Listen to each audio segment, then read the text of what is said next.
It's called the S8000 Banderol, Russian for small parcel, and this, we now believe, was former Russian President Dmitry Medvedev inspecting one last month at a testing site inside Russia.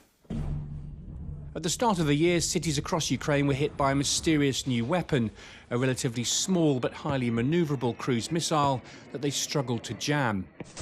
At least one was brought down intact, and Ukraine's intelligence agency, the GUR, set about forensically dissecting it.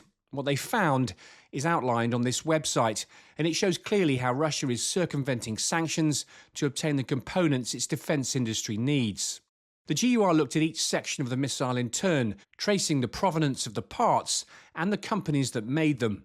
The Banderol's turbojet engine is made in China. It's usually used in model aircraft, and a quick search online reveals you can buy one from a well-known Chinese e-commerce site for £12,500.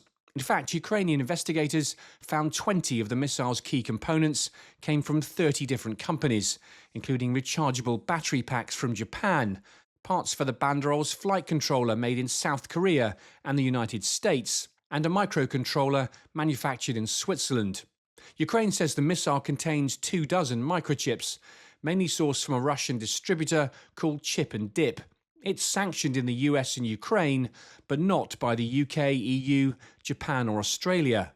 The Banderol is 16 feet long and is thought to use the same 115-kilo warhead as Russia's Fab 100 glide bomb. It's believed to have a range of 300 miles and is launched from beneath an Orion reconnaissance drone, Moscow's version of the US Predator. Orion. This was the wreckage of an Orion shot down by Ukrainian troops in Kursk last December.